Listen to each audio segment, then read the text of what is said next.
Petit message à l'attention du prochain gardien de nuit. Salut à toi mon grand. Eh bien, félicitations. Tu es le nouveau gardien de nuit de ce centre pénitentiaire pour femmes, qui bien sûr est abandonné comme tu l'avais sûrement remarqué. Ou une prison, si tu préfères. Je ne sais pas si tu es très calé en histoire, mais il y a quelques petites bricoles ici qui risquent de mouvementer ta nuit. Sache avant toute chose que cet endroit n'a pas été choisi au hasard. Comme tu as dû le remarquer aussi, il est assez isolé, loin de tout. Enfin du moins, loin des grandes villes. Et pour cause, toutes les dames qui venaient ici avaient soit commis des choses horribles, comme les meurtres de leurs propres enfants, des séquestrations, et j'en passe. Donc crois-moi que toutes les dernières pensionnaires n'étaient vraiment, mais vraiment pas, des dames de cœur. Désolé pour le mauvais jeu de mots, mais il est un peu tard. Enfin bref, maintenant que tu sais un petit peu l'ambiance du lieu, ouvre le tiroir du bas et tu y trouveras une petite liste. Voilà, bon, on va les lire ensemble, comme ça sera plus simple, et surtout tu auras quelques explications plus précises sur cette liste. Tu ne dois faire qu'une seule ronde chaque soir. Tu vois, dans l'ensemble, ce n'est pas du tout un métier difficile, enfin du moins pas physique. Même s'il y a beaucoup de marches, tu n'as rien à craindre, tu ne vas pas trop te fatiguer. Tu dois commencer impérativement ta ronde par le rez-de-chaussée. C'est très important. Règle numéro 1. La première anomalie que tu trouveras, si je peux les appeler ainsi, sera au parloir. Il y aura une femme qui sera assise sur une chaise, aux côtés visiteur du parloir. Surtout, ne va jamais, mais jamais la voir. Elle sera simplement assise là sur une chaise, en train de pleurer avec un téléphone dans les mains. Je te rassure, tu ne la verras pas non plus tous les soirs. Personnellement, je pense que c'est une dame qui a dû quitter sa bien-aimée. Sache que le bâtiment est assez vieux, et à cette époque-là, tout ce qui concernait l'homosexualité était très mal vu. Oui, bien sûr, c'était les mentalités d'avant, ça, c'est des détails, c'est des détails. Mais de ce que j'ai rapidement compris, le directeur de la prison lui aurait interdit de venir voir sa fiancée. Justement, à cause de cette relation amoureuse qu'elle avait, et que le directeur de la prison, et les autres gardes, n'appréciaient pas beaucoup. Qu'est-ce qu'elle te fera si elle t'attrape ? Je ne sais pas vraiment, mais évite quand même de le faire. Laisse-la dans son chagrin éternel, ce n'est pas plus mal. Règle numéro 2. Quand tu passeras au niveau des cuisines, essaye de ne pas avoir un gros rhume ce soir-là. Renifle l'air ambiante, et si tu n'y sens rien, aucun souci, tu peux rentrer dans les cuisines et faire une rapide ronde. Mais à l'inverse, si tu sens une bonne odeur, comme si quelqu'un était en train de préparer un très bon plat, surtout, ne rentre pas. La cuisinière est très agressive, et elle ne supporte pas qu'on lui pique ses recettes. Alors si tu ne veux pas en faire partie, évite-la au maximum. Tu auras un bon moment de tranquillité dans la prison. Les salles de sport ne craignent rien du tout, et la bibliothèque non plus. Mais tu tomberas obligatoirement au niveau des salles de bain. Règle numéro 3.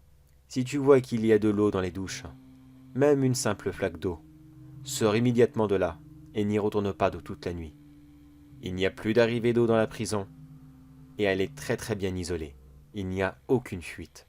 La chose qui a élu domicile adore attirer les gens pour très certainement les croquer, comme une vraie sirène.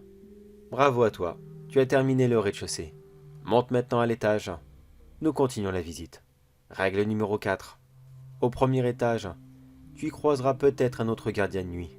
Le même uniforme que toi, le même équipement, et qui fera de banales petites rondes.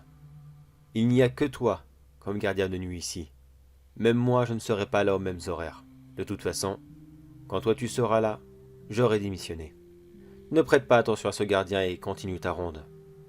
Par contre, si lui, il vient te parler, et qu'il te demande qu'est-ce que tu fais là, dis-lui simplement que tu es le nouveau chef d'équipe, et qu'à partir de maintenant il est viré.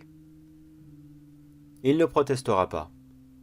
Il prendra simplement ses affaires, puis il quittera la prison.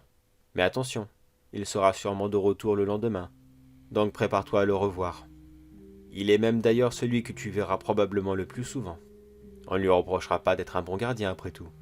Règle numéro 5. Toujours au premier étage, il y a la cellule 216. Surtout, n'y rentre jamais. Qu'importe ce que tu entendras, qu'importe ce que tu y verras, n'y rentre, mais vraiment, jamais de ta vie. Tous les détenus qui y ont séjourné s'y ont tous donné la mort. Et tous de la même façon, en se jetant par la fenêtre, après avoir ressenti une très grosse dépression. Très franchement, je ne te connais pas, mais je n'ai vraiment, mais vraiment pas envie que ça t'arrive. Ça serait dommage après tout. Et j'imagine que toi non plus, tu n'as pas envie de faire un grand plongeon dès ta première nuit. C'est pas tout ça, mais continuons donc tes visites. Deuxième étage. Il n'y aura qu'une seule chose bizarre au deuxième étage. Il s'agira d'une détenue qui sera tranquillement assise dans un coin. Tu peux passer devant elle sans problème. Quand tu seras à son niveau, elle te demandera simplement une cigarette. Tu n'auras qu'à lui répondre qu'il est interdit de fumer dans l'enceinte de l'établissement et qu'elle doit aller dehors pour cela. Oui, comme je te l'ai dit, cette prison est très vieille. Et à cette époque, la loi anti-tabac n'existait pas.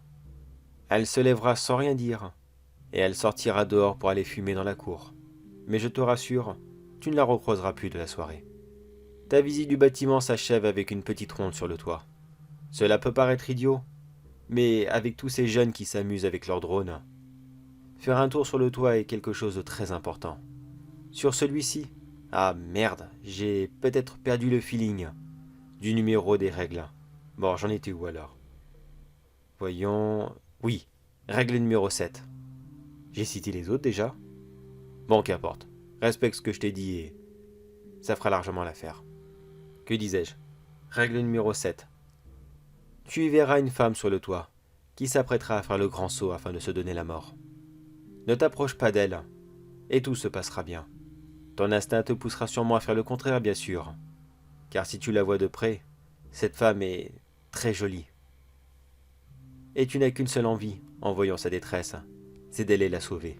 Ne t'inquiète pas. Premièrement, elle ne sautera pas. Et deuxièmement, elle est déjà morte. Tu n'as donc rien à sauver devant toi. Mais par contre, elle, si tu t'approches d'un peu trop près, elle t'attrapera par l'avant-bras, et tu feras le grand saut avec elle.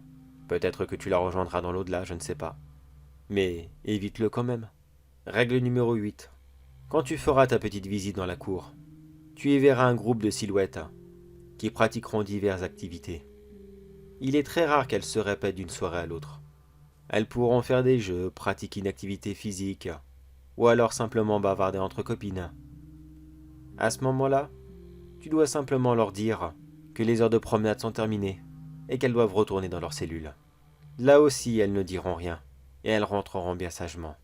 J'enchaîne immédiatement sur la règle numéro 9, qui est une suite directe à la numéro 8. Quand le groupe de dames sera rentré dans leur cellule, la cellule 316, qui se trouve au deuxième étage, surtout, n'y retourne plus de la soirée. C'est extrêmement important, car tu as coupé ces dames dans leurs activités. Et même si elles ne le font pas paraître, elles sont très énervées après toi. Si tu repasses devant elles, personne ne peut savoir ce qu'il va t'arriver. Mais à mon avis, ça sera vraiment, mais vraiment très douloureux. Et enfin, règle numéro 10. Tu dois retourner à ton poste de garde avant 3 heures du matin. Et... Attends une seconde. Il est... Oh putain. Excuse-moi une seconde.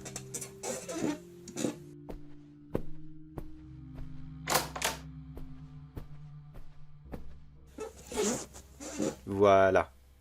Au moment que j'enregistre cela, il est exactement 2h59. Et... Voilà. Il est 3 heures du matin. Écoute bien. Tu entends cela? C'est quelqu'un qui tape après la porte du bureau. Qui c'est exactement? Je ne peux pas te le dire, car moi-même je ne suis pas très sûr de le savoir. Tellement de dangereux psychopathes ont fini leur vie entre ces murs. Laquelle d'entre elles a envie de t'égorger sur place? Ça sera un mystère. Elle devrait partir à 4 heures du matin. Elle restera devant ta porte pendant 1 heure, à frapper dessus sans interruption. Mais je te rassure, elle n'a jamais eu la force de la casser, et ça m'étonnerait qu'elle y arrive un jour. Mais dans le doute, si j'étais toi, reste toute la nuit dans ton poste de garde. Comme je te l'ai dit, une seule ronde suffit largement. Et puis de toute façon, tu débauches en 2 heures. Alors pendant que ton téléphone, regarde une petite série et laisse la nuit passer tranquillement. Voilà, ces 10 règles sont terminées. J'espère qu'elles te seront très utiles et que tu les suivras à la lettre. Moi, pour ma part, ce n'est pas que ce métier est devenu trop difficile, c'est juste que ça fait plusieurs mois que je fais cela. Et il commence à devenir répétitif à mes yeux, et je m'y ennuie beaucoup. J'ai donc décidé de partir. J'ai récemment entendu parler d'un autre lieu hanté comme celui-ci. Lequel, je ne te dis pas car je n'ai vraiment pas envie que tu me fasses de concurrence. Reste là où tu y seras très bien. N'oublie pas de faire très attention à cette liste. Soit tu y prends soin, soit tu la prends en photo avec ton téléphone, ou soit tu la recopies, car je n'ai pas eu le temps de faire d'autres exemplaires. Mais ne te plains pas, avant mon arrivée, il n'y en avait aucune. J'ai écrit toutes ces règles moi-même, et qui pour moi me semblent parfaites. Et si ça se trouve, quand j'arriverai à mon prochain poste, il faudra peut-être que j'en écrive des nouvelles. Qui sait? Je pense devenir un expert là-dessus. En tout cas, toi qui m'écoutes, bon courage avec ces drôles de dames. Et surtout n'oublie pas de toujours garder un œil ouvert, car entre ces murs, on ne peut jamais savoir ce qu'il se cache dans le noir.